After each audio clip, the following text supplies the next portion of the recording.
തൃശൂരിൽ pickup van സ്കൂട്ടറിലിടിച്ച് 1.5 വയസ്സുള്ള കുട്ടിക്കും 2 സ്ത്രീകൾക്കും പരിക്കേറ്റു.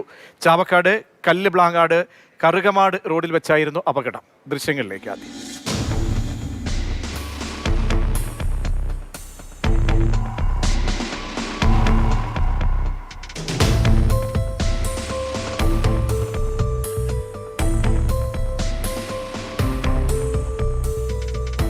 ലിഷോയുണ്ട്. ലിഷോയി, അപകടത്തിൻ്റെ ദൃശ്യങ്ങൾ കണ്ടു. കുഞ്ഞുൾപ്പെടെയുള്ളവരെയാണ് ഇടിച്ചിട്ട് പോകുന്നത്. എങ്ങനെയുണ്ട് പരിക്ക്? എങ്ങനെയാണ്?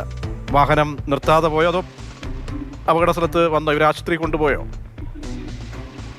ആശുപത്രിയിലേക്ക് മാറ്റി. ഇന്ന് ഉച്ചയ്ക്ക് 12:45 കൂടിയാണ് ചാവക്കാട് കല്ലുബ്ലാങ്ങാട് ഈ റോഡിൽ ഈ അപകടം നടന്നത്. ഏങ്ങണ്ടിയൂർ ഭാഗത്തേക്ക് ഒരു മരണ വീട്ടിലേക്ക് സ്കൂട്ടറിൽ പോവുകയായിരുന്നു ഈ 32 വയസ്സുകാരിയായ മഞ്ജുവും അതുപോലെ തന്നെ മഞ്ജുവിന്റെ ഭർത്താവിന്റെ സഹോദരിയായ ശ്രീഷ്ണ, മകൻ 1.5 വയസ്സുള്ള കൃഷൈ ഇവർ പോകുന്നതിനിടയിൽ ഒരു പിക്കപ്പ് വാൻ ഇവരെ വാഹനത്തെ ഓവർടേക്ക് ചെയ്ത് മുന്നിലേക്ക് വന്നു.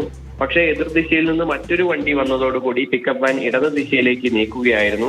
ഇതോടുകൂടി ഈ പിക്കപ്പ് വാനിന്റെ പുറകുവശം നേരെ ഈ സ്കൂട്ടറിൽ യാത്ര ചെയ്യുകയായിരുന്ന അവർക്ക് നേരെ ഇടിക്കുകയും ഇവർ നിയന്ത്രണം നഷ്ടപ്പെട്ട് നേരെ തൊട്ടടുത്ത മതിലിലേക്ക് വന്ന് ഇടിക്കുകയും ചെയ്ത് മറയുകയുമാണ് ഉണ്ടായത്. അപകടത്തിൽ കുട്ടിയുടെ തലയ്ക്ക് പരിക്കേറ്റിട്ടുണ്ട്. പക്ഷെ പരിക്ക് ഗുരുതരമല്ല. മഞ്ജുവിന്റെ തോളിലാണ് പരിക്കേറ്റിരിക്കുന്നത്.